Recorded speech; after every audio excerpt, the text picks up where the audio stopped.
এক মহিলা মারা যাওয়ার সময় বলে গেল, আমার মারা যাওয়ার পর আমার স্বর্ণের অর্ধেক নিবে পুত্রবধূ আর অর্ধেক নিবে মেয়ে, ছেলের জন্য কিছু দেননি, এক্ষেত্রে কে কতটুকু পাবে?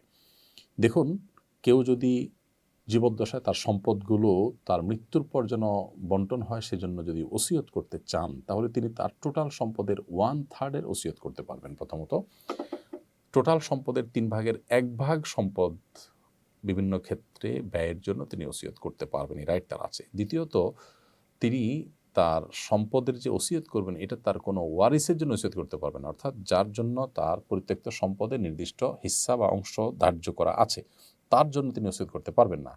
পুত্রবধূ অর্থাৎ ছেলের বউ, তার জন্য যেহেতু শরীয়তে শাশুড়ির সম্পদে বা শ্বশুরের সম্পদে কোনো হিস্সা নির্ধারণ করা নেই, অতএব তার জন্য তিনি ওসিয়ত করতে পারবেন।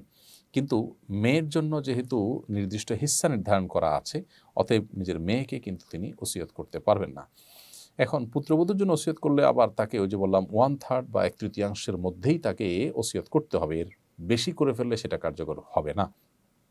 অতএব এই মূলনীতির আলোকে আমরা বলতে চাই যে কোনো নারী মারা যাওয়ার আগে তিনি যদি তার স্বর্ণের বা গহনা বা পরিত্যক্ত সম্পদ যাই থাকুক, এগুলো যদি তার পুত্রবধূ এবং মেয়েকে ওসিয়ত করে যান, তাহলে ওই মূলনীতির আলোকে 1/3 মধ্যে কার্যকর হবে এবং সেটা পুত্রবধূ পাবে।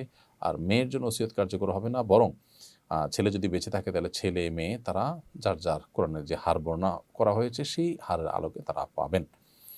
আশিকের রাসূল আপনি লিখেছেন আইডি থেকে, আমি লাইট অ্যান্ড সাউন্ডের কাজ করি, এজন্য আমাকে বিভিন্ন নাচ গানের প্রোগ্রামে লাইট চালাতে হয়, আমার চাকরি জায়েজ হবে?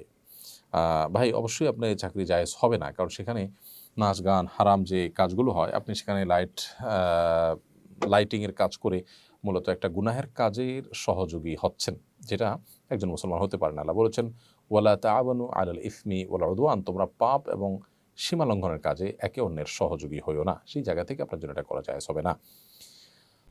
এরপরে তানজির আহমেদ আপনি লিখেছেন, আমি সৌদি আরব প্রবাসী, এখানে মাসিক বেতন বকেয়া থাকে 2 থেকে 3 মাস। এমত অবস্থায় আমাকে নিজের প্রয়োজনে মাসিক টাইমশিট বিক্রি করে অন্যের কাছে চলতে হয়। ঘন্টা 1 রিয়াল কম বা আরও বেশি হতে পারে আলোচনা সাপেক্ষে। ক্রয়কৃত ব্যক্তি, কোম্পানি বা সাপ্লায়ারের সময় অনুযায়ী নির্দিষ্ট তারিখে বেতন তোলে।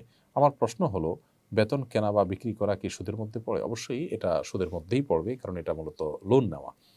আর কুল্লু কর্জিন যারা নাফআন ফাহুয়া রিবা, লোন নিয়ে যদি আপনি বেনিফিট নেন বা বেনিফিটের এগেনস্টে লোন নেন বা লোনের এগেনস্টে বেনিফিট নেন, সেটা সুদ হবে, যার কারণে এটা নাজায়েজ হবে।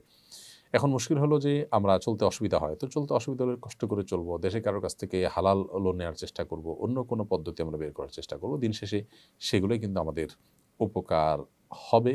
একটু কষ্ট হতে পারে, কিন্তু হারাম হবে না এবং দুনিয়া আখিরাত উভয়টা আমার ঠিক থাকবে ইনশাআল্লাহ তাআলা।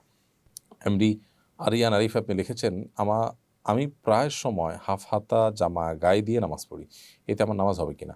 হাফ হাতা জামা গায়ে দিয়ে নামাজ পড়লে নামাজ তো হয়ে যাবে, কিন্তু সাধারণত কোনো সম্ভ্রান্ত মজলিসে, মিটিংয়ে বা ভালো কোনো জায়গায় আমরা এটা পরে যাই না। এজন্য এরকম পোশাক না পরে সুন্দর সম্মানজনক মজলিসে আমরা বা সম্ভ্রান্ত মজলিসে, প্রোগ্রামে, অনুষ্ঠানে বাইরে গেলে আমরা যে পোশাক পরি সেই পোশাক পরে নামাজ পড়া দরকার। কারণ আল্লাহ তাআলা বলেছেন, খুযু যিনাতাকুম ইনদা কুল্লি মাসজিদ, তোমরা প্রত্যেক নামাজের সময় সুন্দর পোশাক পরিধান করো। বিধায় সুন্দর এবং সম্ভ্রান্ত পোশাক আমাদের পরে সালাত আদায় করা উচিত।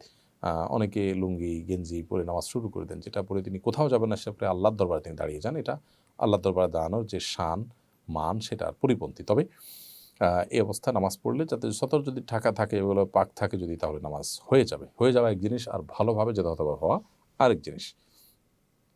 কামরুজ্জামান কামরুল আপনি লিখেছেন, আমি ব্যবসা করি, আমি যে দোকান ভাড়া নিয়েছি তার জন্য 10-20 লাখ টাকা অগ্রিম দিয়েছি, সে টাকার জাকাত দিতে হবে কি আমাকে? এ টাকা তো আমার কাছে রক্ষিত নাই। আপনি ব্যবসার জন্য দোকান ভাড়া নিয়ে যে টাকা অ্যাডভান্স দিয়েছেন, এটা আসলে এক রকমের জামানত বা আমানত তার কাছে আপনি জমা রেখেছেন। ওই ব্যক্তির জন্য সে টাকা আসলে ভাঙাই জায়েজ নয়। সো ওই টাকার জাকাত কিন্তু আপনাকে দিতে হবে, কারণ এই টাকাটা আপনার, টাকার মালিককেই জাকাত দিতে হয়। ওই টাকাটা যার কাছে দিয়েছেন তিনি মালিক নন, যার কারণে এটা জাকাত আপনাকে দিয়ে যেতে হবে।